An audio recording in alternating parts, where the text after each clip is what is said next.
Hello. ഞാൻ actually ചാനലിലൊരു video upload ചെയ്തിട്ട് കുറേ നാളായി. ബേസിക്കലി വേറെ കുറച്ച് പേഴ്സണൽ സ്റ്റഫ് കൊണ്ട് ബിസി ആയിരുന്നുണ്ട്.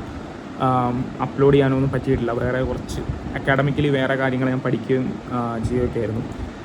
അപ്പോൾ ഇപ്പോൾ വന്നിരിക്കുന്നത് ക്യാപ്ഷനിൽ പറഞ്ഞിരിക്കുന്ന പോലെ ഒരുപാട് ഞാൻ പറയുന്നൊന്നുമില്ല. എല്ലാവർക്കും ഉള്ള പേടി ഇപ്പോൾ സെക്ഷണൽ ടൈമേഴ്സാണ്. സെക്ഷണൽ ടൈമേഴ്സിനെ എങ്ങനെ അപ്രോച്ച് ചെയ്യണം എന്നുള്ളതാണ്. അപ്പോൾ സെക്ഷണൽ ടൈമേഴ്സിനെ അപ്രോച്ച് ചെയ്യണമെങ്കിൽ സാധാരണ ട്രഡീഷണൽ മെത്തേഡിൽ പോയിട്ട് കാര്യമില്ല. ഓപ്പണായിട്ട് പറയുകയാണെങ്കിൽ നിങ്ങൾ റീസണിങ്ങിലോ മറ്റോ കാര്യങ്ങളിലോ ഉപയോഗിക്കുന്ന ക്രൂഡ് ലോജിക്ക് ഇതിലും ഉപയോഗിക്കേണ്ടി വരും.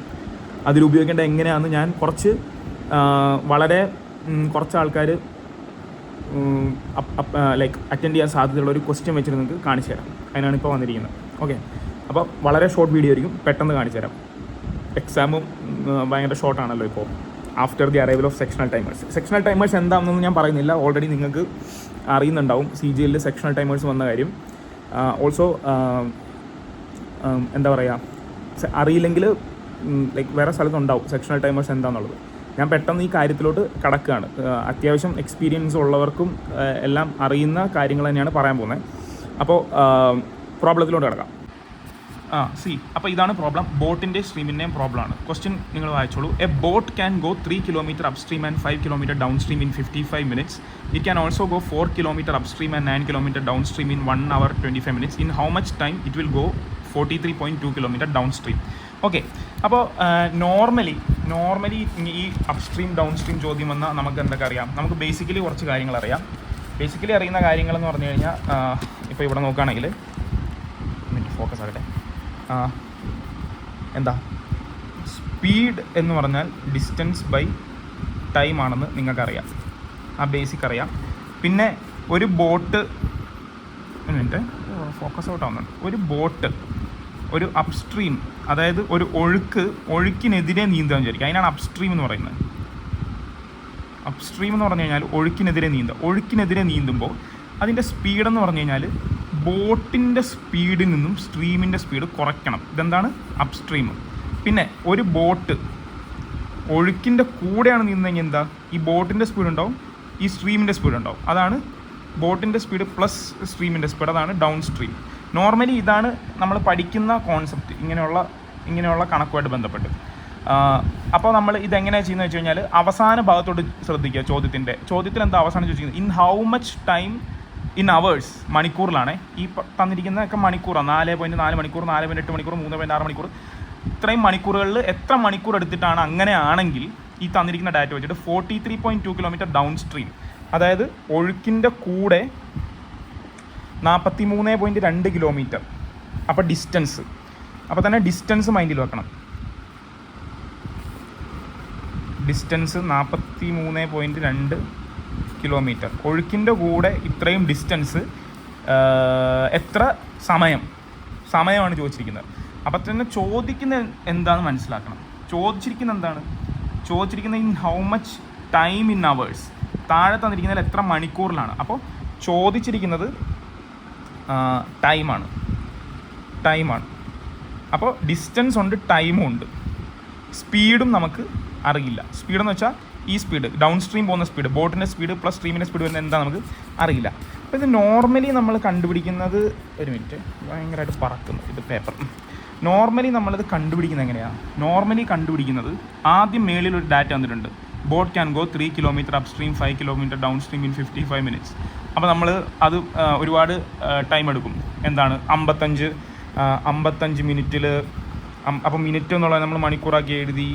55 മിനിറ്റിൽ 3 kilometers അപ്സ്ട്രീം എന്ന് പറയുമ്പോൾ ഇപ്പോൾ ബോട്ടിൻ്റെ ഇതിൽ നിന്ന് മറ്റേതിൻ്റെ കുറച്ച് 5 kilometers ഡൗൺ സ്ട്രീം B+S എന്ന് പറഞ്ഞ് ഒരു ഇക്വേഷൻ എഴുതും. പിന്നെ രണ്ടാമത്തെ കേസിൽ ഒരു ഇക്വേഷൻ എഴുതും. പിന്നെ ഇത് രണ്ടും കൂടി ഇത് ചെയ്ത് ആ സമയം കിട്ടും. പിന്നെ അതെടുത്ത് ഇവിടെ ഇട്ടിട്ട് പിന്നെ അത് കണ്ടുപിടിക്കും. എന്നിട്ട് ഈ ആൻസർ ഏതെങ്കിലും വരും. അതൊക്കെ ഒരുപാട് ടൈം എടുക്കും. Okay, it's not going to work in the traditional sense. ആ ട്രഡീഷണൽ സെൻസിൽ അത് വർക്ക് ചെയ്യാൻ പോകുന്നില്ല. നിങ്ങൾ അപ്രോച്ച് ചെയ്യേണ്ട വേറൊരു രീതിയിലാണ്. എങ്ങനെയാണ് ഞാൻ പറഞ്ഞുതരാം.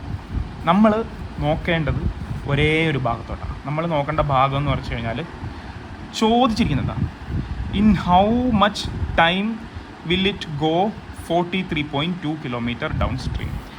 അതായത് ഡിസ്റ്റൻസ് നമുക്ക് 43.2 കിലോമീറ്റർ ഡൗൺ സ്ട്രീം എന്നുള്ളത് ഉണ്ട്. സ്പീഡ് നമുക്ക് അറിയില്ല. ടൈമാണ് നമുക്ക് ഉത്തരം സെലക്ട് ചെയ്യേണ്ടത്. അതിന് A, B, C, D എന്ന് ഈ 4 ഓപ്ഷനുകളും ഉണ്ട്. അപ്പോൾ നമ്മൾ ലോജിക്കലി എലിമിനേറ്റ് ചെയ്യണം. ലോജിക്കലി എലിമിനേറ്റ് ചെയ്താൽ നമുക്ക് പെട്ടെന്ന് അതിനകത്തോട്ട് വരാൻ പറ്റും. ലോജിക്കലി എലിമിനേറ്റ് ചെയ്യുന്ന എങ്ങനെയാണ് എന്ന് ചോദിച്ചിട്ടുണ്ടെങ്കിൽ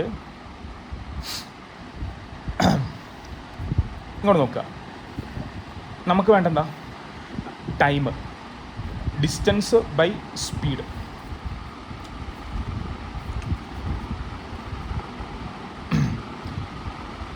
ഡിസ്റ്റൻസ് ബൈ സ്പീഡാണെന്ന് അറിയാം. അതായത് 43.2 നമുക്കറിയാത്ത സ്പീഡ് കൊണ്ട് ഹരിച്ചാൽ കിട്ടുന്നതാണ് ഈ ടൈം. അഥവാ നമ്മൾ പറയുകയാണെങ്കിൽ 43.2 എന്താണ്, സോറി, ഈ ടൈമും സ്പീഡും കൂടി മൾട്ടിപ്ലൈ ചെയ്താൽ നമുക്ക് 43.2 കിട്ടണം. ടൈമും സ്പീഡും കൂടി മൾട്ടിപ്ലൈ ചെയ്താൽ 43.2 കിട്ടണം. എന്നാൽ സ്പീഡ് നമുക്കുണ്ടോ അറിയില്ല, ടൈം നമുക്കുണ്ടോ അറിയില്ല. പക്ഷേ ടൈം എന്താണ്, ഹിറ്റ് ആൻഡ് ട്രയൽ അടിക്കാനായിട്ട് നമുക്കിവിടെ 4 ഓപ്ഷൻ ഉണ്ട്. അപ്പോൾ നമ്മൾ എന്ത് ചെയ്യണം, ഓരോ ഓപ്ഷൻ വെച്ചിട്ട് നമുക്കൊരു ഹിറ്റ് ആൻഡ് ട്രയൽ അടി നടത്തി നോക്കാം. അപ്പോൾ ആദ്യം എന്ത് ചെയ്യും, 4.4 എടുക്കുക. നിങ്ങൾ ഈ ഓപ്ഷൻ നമുക്ക് ഇവിടെ ഞാൻ താഴെ എഴുതാം, അല്ലെങ്കിൽ ഇവിടെ ഇടയ്ക്കിടയ്ക്ക് ഫോക്കസ് മാറിപ്പോൾ. 4.4, 4.8, 3.6, 5.4. ഓക്കെ, ഇപ്പോൾ ഇവിടെ വന്നല്ലോ. ഈ 4.4 ഇവിടെ എഴുതുക. T ഫസ്റ്റ് നമ്മൾ 4.4 നോക്കുക. എസ് എന്ത് വെച്ച് ഗുണിച്ചാലായിരിക്കും 43.2 അടുത്ത് വരാൻ സാധ്യത? എന്ത് വെച്ച് ഗുണിച്ചാലായിരിക്കും 43.2 വരാൻ സാധ്യത? 4.4 അവിടെ 2 വരണം. അപ്പോൾ 4 വെച്ചാൽ 13 വെച്ച് നമുക്ക് നോക്കാം. 44, 13, 12, 13, 4, 4, 2, 7, 5, 57.2 വന്നു. അതായത് A കൊണ്ട് മൾട്ടിപ്ലൈ ചെയ്യുമ്പോൾ 57.2 വരുന്നത്. A കൊണ്ട് മൾട്ടിപ്ലൈ ചെയ്യുമ്പോൾ എന്താ, 57.2 വരുന്നത്. പക്ഷേ ആക്ച്വലി വരേണ്ടത് 43.2. അതായത് 4.4 കൊണ്ട് മൾട്ടിപ്ലൈ ചെയ്യുമ്പോൾ 43.2 കൊണ്ട് കൂടുതലാണ് വരുന്നത്. അപ്പോൾ A എലിമിനേറ്റ് ആയി. B എന്താ, 4.8 കൊണ്ട് മൾട്ടിപ്ലൈ ചെയ്യുമ്പോൾ 43.2 വരുന്നുണ്ടോ ഇതുപോലെ നോക്കണോ? വേണ്ട. കാരണം എന്താ, 4.4 കൊണ്ട് തന്നെ 57.2 ആണെങ്കിൽ 4.8 കൊണ്ട് മൾട്ടിപ്ലൈ ചെയ്യുമ്പോൾ അതിലും കൂടുതലായിരിക്കില്ലേ? അപ്പോൾ അതും എലിമിനേറ്റ് ആയി. പിന്നെ അതുപോലെ നോക്കുകയാണെങ്കിൽ D നോക്കിയേ, 5.4 കൊണ്ട് മൾട്ടിപ്ലൈ ചെയ്താൽ അതിലും കൂടുതലായിരിക്കില്ലേ? അപ്പോൾ അതും എലിമിനേറ്റ് ആയി. അപ്പോൾ പിന്നെ എന്താ, C തന്നെ ആയിരിക്കും. അപ്പോൾ പിന്നെ C തന്നെ വരുള്ളൂ ഉത്തരം.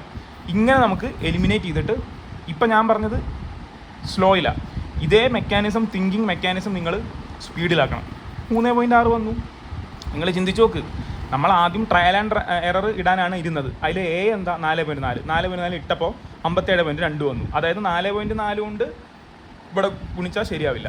4.8 കൊണ്ട് ഗുണിച്ചാൽ എന്തായാലും ശരിയാവില്ല. കാരണം 4.4 കൊണ്ട് തന്നെ ഇത്രയാണെങ്കിൽ 4.8 എന്താ, 57.2 കൂടുതലല്ലേ വരിക. നമുക്ക് എന്താ വേണ്ട, 57.2 കുറവാണ്, 43.2 വരണ്ടേ. അത് Dയും വരത്തില്ല. അപ്പോൾ പിന്നെ ആകെ ഉള്ളത് എന്താ, C ആണ്. ഇനി C വിശ്വാസം വന്നില്ല എന്ത് ചെയ്യണം, 4.4 36 ഗുണിച്ച് നോക്കണം. 4.4 36. അപ്പോൾ എന്താ, 28, 13, 4 എന്താ,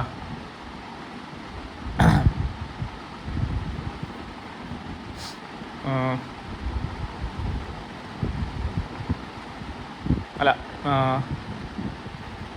ഒരു മിനിറ്റ്, സോറി 4.4 തെറ്റിപ്പോയി. നമ്മൾ 3.6 ഇൻറ്റു എന്ത് വന്നാൽ 43.2 വരുന്നത് നോക്കണം. നമ്മൾ നേരത്തെ 13 ഉണ്ടല്ലോ നോക്കിയത്. അപ്പോൾ നമ്മൾ 12 കൊണ്ട് നോക്കാം.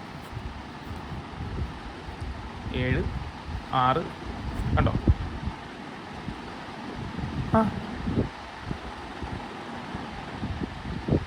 സോറി, കണ്ടോ, 43.2 വന്നു. 43. അപ്പോൾ അറിയാതെ കിടന്ന S എന്ന് പറഞ്ഞാൽ 12 ആണ്. അത് നമ്മൾ കാൽക്കുലേറ്റ് ചെയ്ത് നോക്കിയാലും വരും.